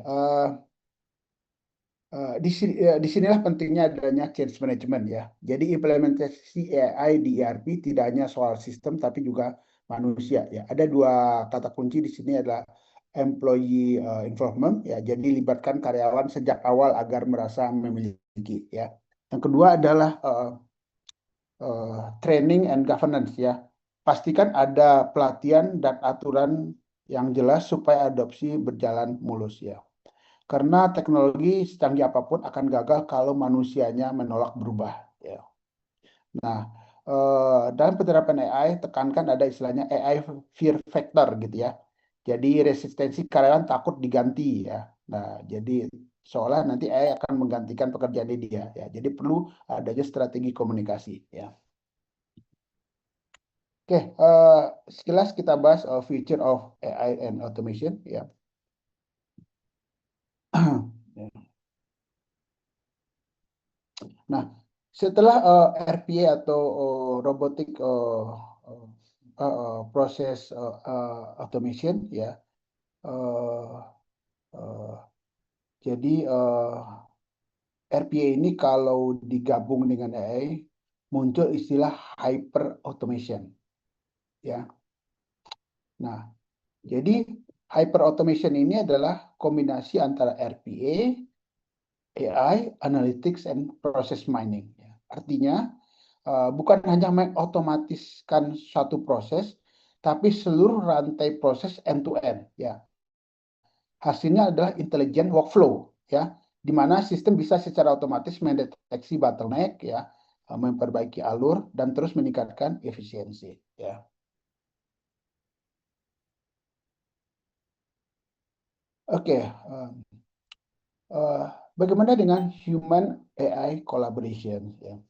Nah, satu hal yang harus kita garis bawahi ya, AI tidak selalu bisa menggantikan manusia. Ya. Jadi lebih tepatnya AI itu menjadi co-pilot kita ya. Jadi AI itu mengurus hal-hal yang repetitif, analitik dan prediktif gitu ya. Sementara nanti manusia sebaiknya fokus pada strategic thinking, creativity dan empati gitu ya. Nah, jadi kolaborasi manusia dengan AI adalah masa depan ya. Jadi seperti pilot dan co-pilot dalam pesawat gitu ya. Jadi AI bisa ambil alih rute di rute yang sudah stable, tapi keputusan kritis tetap ada di tangan manusia gitu ya. Jadi kalau pesawat terbang tuh ada AI-nya, nah dia setelah rute yang stabil baru bisa diambil alih oleh AI. Ya. Tapi kalau pada saat ada keputusan kritis yang harus diambil ya tentu sebaiknya manusia yang ambil keputusannya gitu ya. Kemudian agentic AI. Ya, ini suatu yang sedang hype sekarang gitu ya. Jadi kalau generatif AI itu memberikan kemampuan berkreasi, ya, maka agentic AI itu memberikan kemampuan untuk bertindak ya. Jadi generatif AI itu membangun sesuatu, membuat sesuatu, tapi dia tidak bisa bertindak. Nah, agentic AI itu memberi kemampuan untuk bertindak atau action ya. Jadi agentic AI adalah agen otonom yang bisa merasakan, memutuskan, dan bertindak. Ya, bayangkan ya, misalkan ada agen AI di sebuah perusahaan logistik gitu ya. Nah, di perusahaan ini agen AI itu bisa mendeteksi keterlambatan, ya, dia bisa menghitung rute alternatif, memutuskan mengirim ulang, lalu memberikan notifikasi ke pelanggan. Semua dilakukan secara otomatis misalnya. Ya. Nah, di masa depan agen-agen AI ini akan melakukan orkestrasi alur kerja yang kompleks ya, seperti sebuah tim virtual yang tidak pernah lelah gitu ya. Nah, oke, silakan Mas Muhammad, silakan. Baik, terima kasih Pak Bob. Ini Pak, saya jadi terpikir sesuatu. Ketika suatu proses yang menghandle adalah manusia, kita kan jelas ya Pak ya, siapa yang bertanggung jawab atas pengambilan keputusan tersebut gitu. Tapi ketika suatu proses itu yang menghandle adalah AI gitu ya, di sini misalkan agentic AI, dia membuat suatu invoice yang kemudian langsung diterbitkan gitu. dan ternyata invoice tersebut salah nominalnya misalkan. Atau tadi perusahaan logistik dia memberikan rute, taunya rutenya berantakan gitu ya dan lain sebagainya. Nah itu ketika terjadi kesalahan seperti itu, kira-kira siapa yang bisa yang bertanggung jawab gitu Pak atas kesalahan? Oke. Ya ini di luar topik kita ya. Ini lebih ke aspek hukum ini sebenarnya gitu ya. Tapi menurut pendapat pribadi saya gitu ya. Tentu kalau misalkan dengan kasus misalkan tadi dia salah mengambil keputusan gitu ya. Kemudian dia berhubungan dengan pihak eksternal gitu ya. Ya tentu yang bertanggung jawab adalah perusahaan tersebut gitu ya. Gitu ya. Bukan apa ya, nggak bisa nyalain oh itu yang salah AI-nya gitu, bukan gitu. Tapi secara institusi tentu dia adalah pihak yang bertanggung jawab gitu loh gitu. Makanya pastikan bahwa AI atau agentic AI-nya itu bisa berjalan dengan baik gitu ya. Makanya AI ini biasanya kita mulai dari small project dulu, hal-hal yang nggak terlalu kritikal, sehingga kalau ada kesalahan itu nggak perlu terlalu fatal gitu ya. Nah dari situlah kita belajar dulu, kemudian baru kita tingkatkan ke proses-proses yang lebih kompleks gitu ya. Oke, sampai di sini apakah ada pertanyaan? Oke, oke. Jadi sekarang kita masih berada di artificial narrow intelligence gitu ya. Jadi jenis AI pertama adalah artificial narrow intelligence ya. Ini AI yang tetap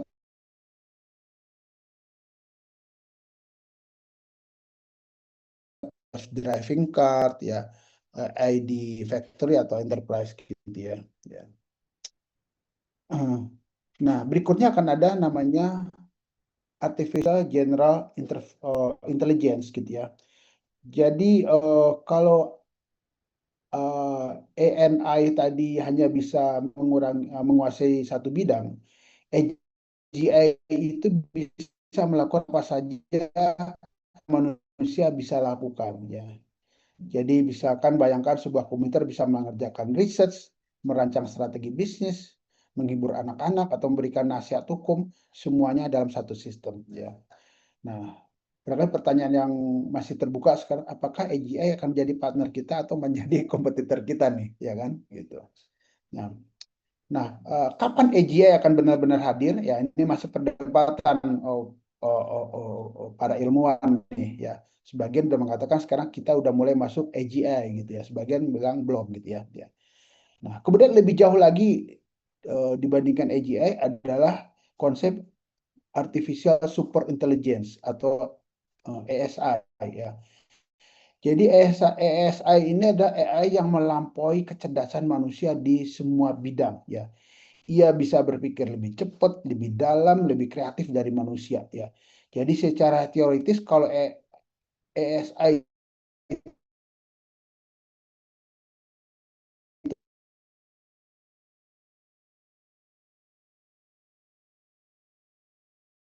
itu tercapai ya. Ini membawa jadi orang sedang untuk menghadapi ASI ini sedang memikirkan apa ya killing buttonnya gitu ya. Jadi kalau AI-nya macam-macam kita tinggal pencet tombolnya untuk membunuhnya gitu ya kan gitu ya. Jadi nah nah jangan-jangan pada saat di era ASI ini kita nggak bisa mengendalikan atau justru kita yang akan dikendalikan olehnya gitu ya gitu ya. Oke,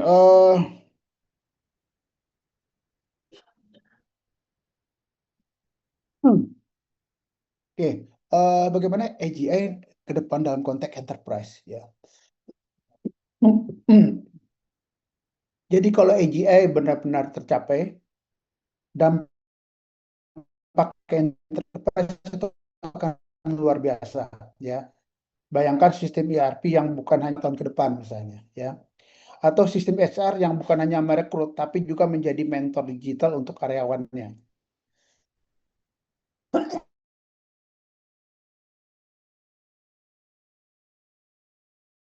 Strategis perusahaan gitu ya.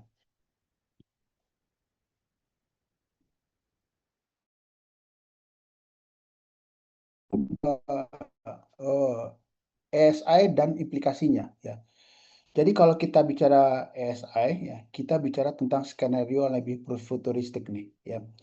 Jadi ASI bisa membantu kita memecahkan masalah besar umat manusia ya. Jadi misalkan masalah perubahan iklim, penyakit, eksplorasi luar angkasa gitu ya. Tapi di sisi lain kita juga bisa menimbulkan keberadaan umat manusia juga terancam gitu ya, risiko eksistensial ya. Nah, inilah sebabnya mengapa kita perlu mendiskusikan tentang etika, regulasi, governance ya, dan ini menjadi sangat penting di zaman itu ya. Karena yang dipertaruhkan bukan hanya efisiensi bisnis, tapi juga masa depan peradaban manusia ya.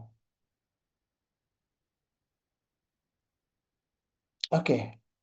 Nah, bagaimana kira-kira 5-10 tahun ke depan gitu ya. Kalau kita tarik horizon 5-10 tahun ke depan, kita bisa membayangkan sebuah autonomous enterprise gitu ya. Perusahaan yang sebagian besar prosesnya berjalan secara otomatis, didukung oleh AI, dengan manusianya hanya fokus ke kreativitas dan inovasi gitu ya. Namun ada 3 faktor kunci yang akan menentukan arahnya. Pertama adalah trust, regulation, dan etika gitu ya. Jadi karena tanpa kepercayaan publik, regulasi yang jelas, dan standar etika, adopsi AI bisa menjadi mandek gitu ya.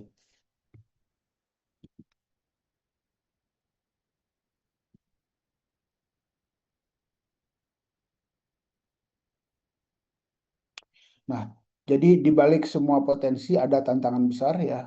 Pertama adalah data privasi ya. Perusahaan punya data sensitif, ini harus dikelola dengan bertanggung jawab ya. Terutama kalau Anda menggunakan eksternal LLM gitu ya. Kalau Anda upload data itu, data yang sensitif itu juga bisa menjadi knowledge Anda menjadi public gitu ya. Kemudian ada algorithmic bias yang jadi kalau datanya bias, hasil AI juga bias dan bisa memperkuat ketidakadilan sosial misalnya di sini ya. Kemudian ada masalah kompleksitas dan biaya ya. Implementasi AI itu butuh investasi besar dalam hal teknologi ya dan skill.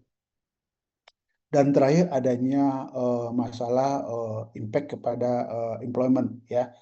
Jadi banyak pekerjaan yang bisa tergantikan ya. Barangkali akan muncul isu-isu sosial ya. Jadi implementasi AI bukan hanya soal teknologi, tapi juga soal tanggung jawab moral ya. Nah, isu yang paling sering ditanyakan adalah apakah AI akan menggantikan pekerjaan manusia atau tidak gitu ya. Nah, jawabannya iya dan tidak gitu ya. Jadi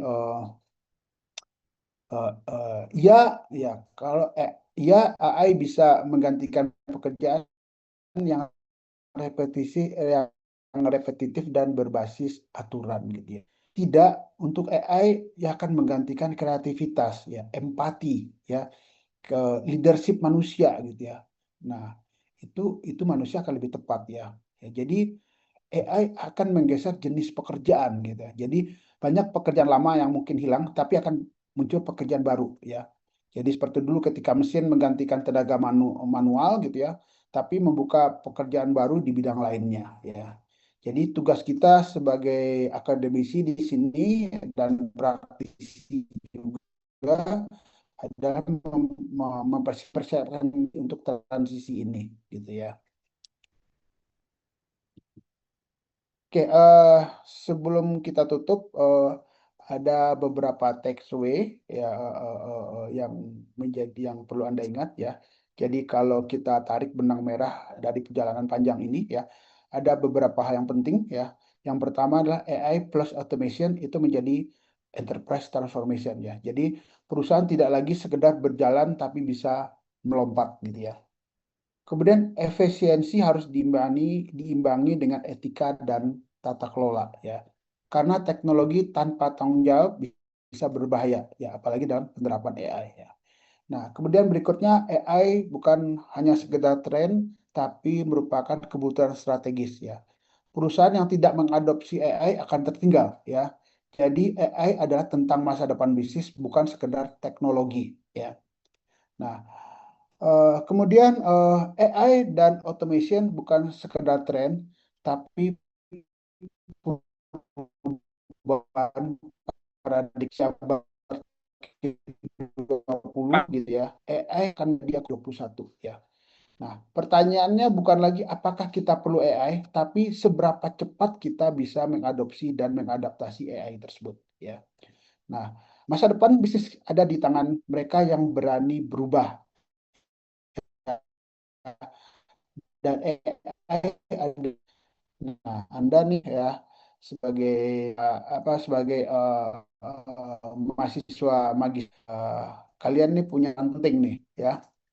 Kalian punya bukan hanya pengguna AI tapi juga calon pemimpin yang akan menentukan arah pemanfaatan teknologi ini ya.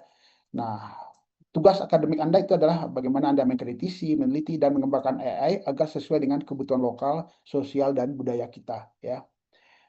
Jadi jangan hanya jadi konsumen teknologi asing, tapi jadilah pencipta dan pengarah teknologi di negeri sendiri ya. Kira-kira seperti itu. Jadi semoga materi ini bisa menambah pengetahuan Anda, bisa memicu rasa ingin tahu Anda ya. Untuk itu silakan apabila ada yang ingin ditanyakan, uh, silakan Mbak. Ya, eh,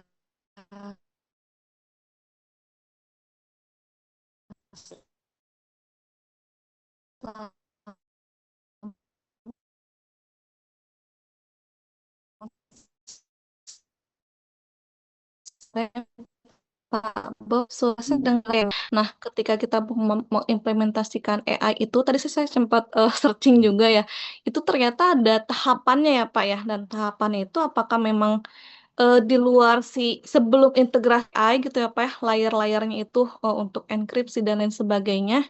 Nah, itu apakah sudah ada best practice-nya seperti itu Pak? Oke, jadi memang data-data kritikal itu sebaiknya tidak dianjurkan untuk diupload ke LLM gitu ya, karena data kita bisa menjadi bahan pembelajaran mereka juga gitu ya. Sebaiknya menggunakan membuat vektor knowledge yang ada di lokal gitu ya, gitu. Tapi kadang-kadang gini lah, kita berpikir, oh kita takut nih, data kita diupload segala macam. Tapi jangan-jangan sebenarnya tanpa dijagain data kita tuh udah bocor, udah ada di mereka gitu ya kan gitu. Jadi kadang-kadang kita terlalu takut gitu ya, terlalu proteksi, tapi sebenarnya kita menjaga data sendiri aja belum belum becus gitu ya. Sehingga sebenarnya data kita ya sebelum kita sendiri yang bocorin, udah bocor duluan, mereka udah punya gitu loh. Sehingga mereka udah jauh lebih pintar daripada apa yang kita bayangkan gitu ya, gitu. Kira-kira gitu Mbak Irma. Ya. Oke, baik Pak. Terkait yang proses sebelum masuk ke API, ke integrasi AI-nya, itu perlu proses lagi atau bagaimana Pak? Iya, sekarang gini, ada nggak local knowledge yang akan dibentuk, ya kan? Ya, kalau ada local knowledge yang akan dibentuk, ya prepare dulu datanya, ya kan gitu. Tapi kalau nggak ada local knowledge yang akan dibentuk gitu ya, kemudian kita lihat dulu, kira-kira Anda ingin menggunakan AI ini untuk bisnis proses apa, ya kan? Nah, mulailah dari bisnis proses yang sederhana dulu untuk menjadi bahan pembelajaran gitu ya. Kemudian baru nanti dikembangkan ke bisnis proses yang lebih kompleks gitu ya. Gitu. Jadi bertahap ya. Oh, baik Pak. Boleh satu lagi Pak Bob? Silakan, Ini silakan. kemarin tuh pas mau bikin tugas awal ya Pak ya, kan mau injek AI-nya. Cuman setelah interview tuh alasannya cost-nya yang lumayan tadi apa ya ketika kita injek AI-nya. Terus ada opsi lain kita create AI dengan sendirinya Pak. Jadi internal kita create AI di dalam sistem informasi itu. Nah, namun sebenarnya seberapa powerful gitu ya ketika create AI sendiri gitu Pak Oke, Bob. yang dimaksud dengan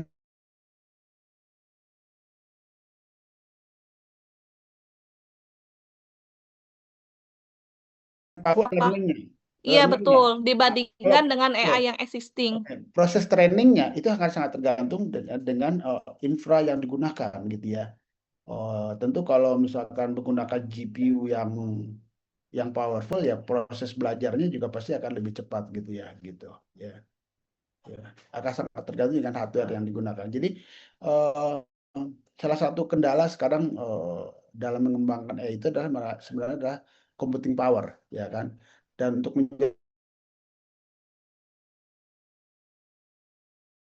ya kan. Nah, makanya negara-negara maju sekarang juga berlomba-lomba membuat sumber energi yang banyak ya untuk menjalankan proyek-proyek AI ya. Oke, baik. Terima kasih, Pak. Oke, terima kasih. Oke, silakan Pak Rismanda. Oke, baik. Halo, terima kasih sebelumnya Pak Bob. Maaf sebelumnya karena tadi saya sempat ke toilet dulu, jadi uh, tiba-tiba udah terakhir Q&A dan di sini sebenarnya saya ingin open discussion juga kepada Pak Bob sih terkait will AI replace or augment human worker seperti itu ya Pak. Sebenarnya saya ada kepikiran seperti ini Pak. Pasti kalau AI itu pasti akan menimbulkan sebuah resistensi khususnya di sosial kita, apalagi di Indonesia yang negara berkembang seperti itu ya Pak.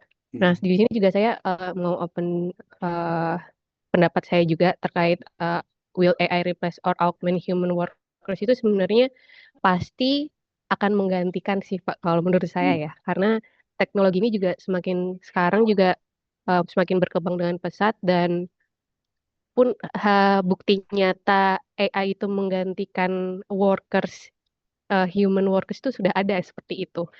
Nah, terus di sini juga saya sebenarnya ingin bertanya kepada Pak Bob, kalau menurut Pak Bob sendiri untuk melakukan preventif itu katakanlah bagaimana ya Pak? Jadi kita semisal sudah ada resistensi itu pasti kan sudah ada ya Pak. Nah, menurut Pak Bob sendiri apakah perlu kita membuat katakanlah dari pemerintah Indonesia kah atau dari peraturan dari enterprise atau perusahaan itu perlu nggak sih untuk membuat sebuah kebijakan agar pembatasan penggunaan AI itu untuk preventif resistensi dari pengurangan human workers itu gitu. Apakah perlu ada gitu Pak? Kalau menurut Pak Bob sendiri Jadi bagaimana? memang Terima kasih. someday tentu AI ini makin lama makin pintar, makin punya kemampuan untuk action dan sebagainya, tentu juga bisa mereplace manusia gitu ya. Nah, tapi dalam hal ini tentu perlu adanya tadi regulasi, tata kelola, aturan gitu ya, untuk mengatur itu semuanya ya. Itu penting gitu ya. Jadi tanpa itu AI akhirnya akan menimbulkan kehancuran gitu ya. Jadi memang perlu tata kelola atau regulasi untuk mengatur penggunaan itu gitu ya. Namun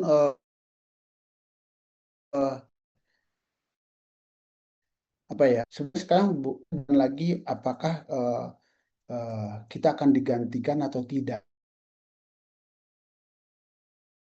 Tapi jadi sebenarnya manusia tidak digantikan, tapi bergeser pekerjaannya, ya. Jadi yang tadinya manual sekarang menjadi menjadi lebih otomatis gitu ya, dilakukan oleh mesin gitu ya. Nah, jadi pekerjaan manusia itu bukan menggantikan orang gitu ya gitu. Jadi sekarang bukan masalah digantikan atau tidak, tapi bagaimana kita menyiapkan diri menghadapi pergeseran ini. Ya. Oke, yang lain barangkali ada bisa punya pendapat lain, silakan. Di sini kita adopsi AI ini kita bukan bicara salah dan benar nih. Bisa jadi pendapat saya ini salah gitu ya, someday mengatakan bahwa 5 tahun atau 10 tahun ke depan gitu ya. Karena AI ini salah satu teknologi yang perkembangannya tuh eksponensial gitu ya. Jangankan kita bicara 5 tahun yang lalu gitu ya. Setahun yang lalu aja itu udah sangat beda dengan apa yang terjadi hari ini gitu loh ya.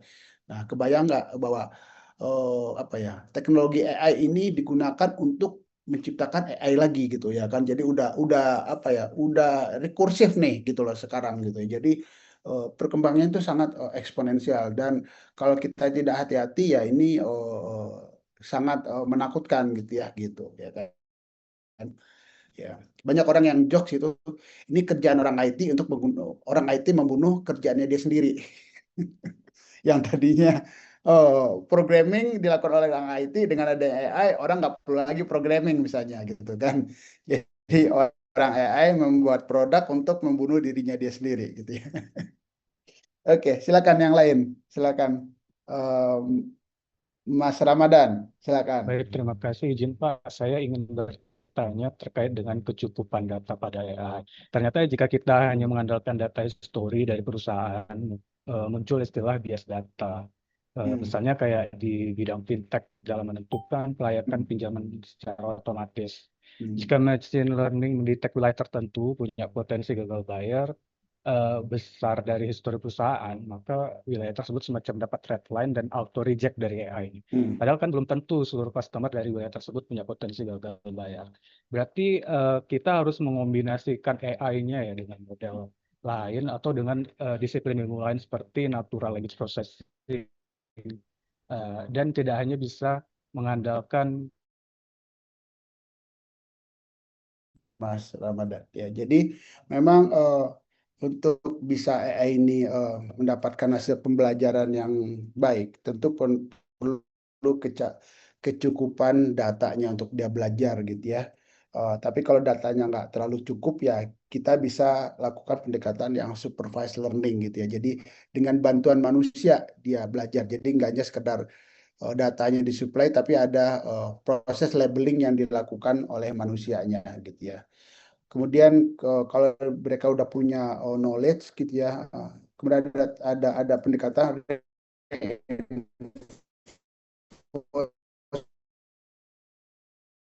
learning, reinforcement.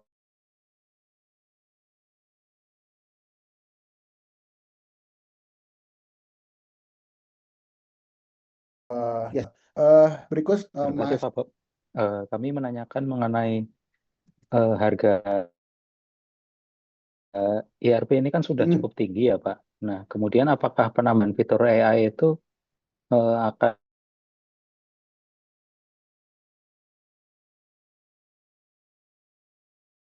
tidak membeli fitur AI, jadi ERP-nya konvensional aja tanpa AI begitu. Apakah semahal itu Pak fitur AI-nya? Terima kasih. Hanya harganya sekarang kalau modul-modul ya udah dilengkapi AI ya. Barangkali teman-teman ada yang punya pengalaman sekarang pakai ERP yang kemudian beli modul AI-nya, bagaimana dengan harganya?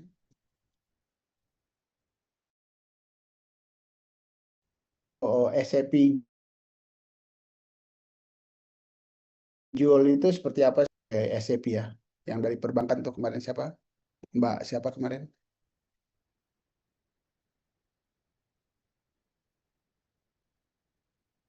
Oke, ya maaf Mas Budi, saya nggak terlalu dapat informasinya mengenai seberapa biayanya dengan adanya implementasi AI ini ya di bidang ERP ya. Terima kasih Pak Bob. Ya, baik. Oke, silakan Mbak Adinda.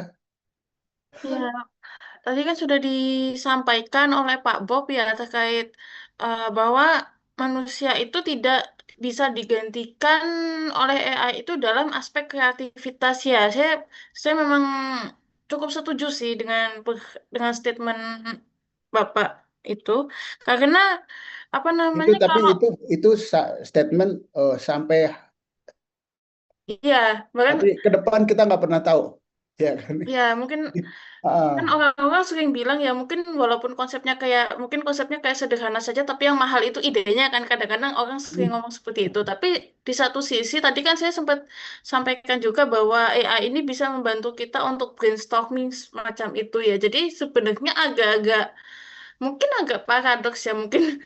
Jadi kayak memang kita tidak bisa dikalahkan dari segi kreativitas, tapi kita sendiri kadang-kadang mungkin membutuhkan AI untuk membantu kita brainstorming, itu kan jadi agak iya. paradoks ya. Itu mungkin bagaimana pendapat Pak Bob? Seperti Iya, itu. jadi Makasih, Pak. memang seringkali kita mendapatkan ide untuk berkreatif itu dibantu oleh AI gitu ya, gitu. Jadi untuk triggernya sehingga kita bisa lebih kreatif ya.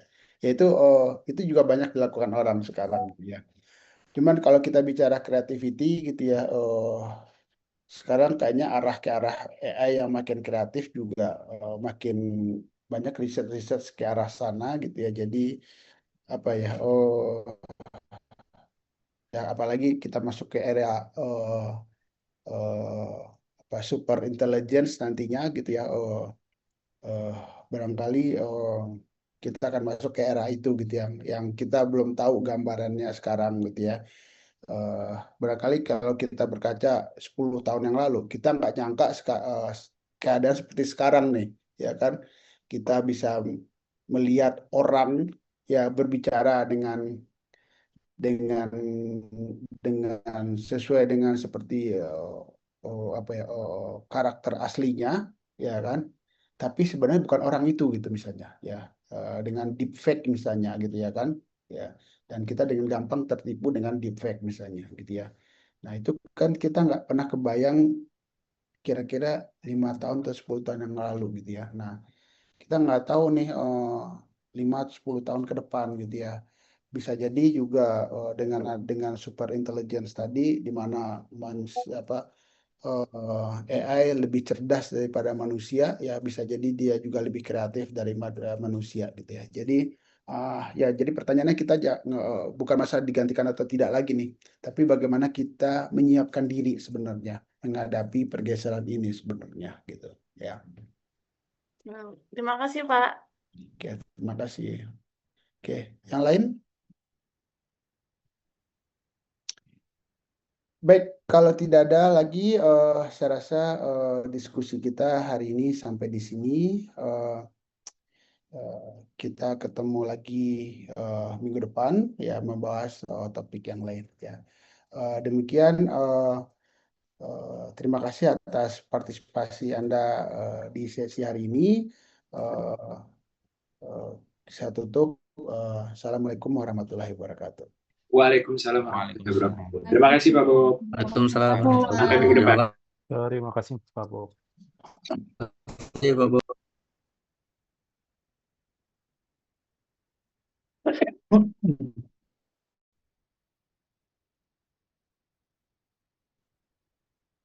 Hmm.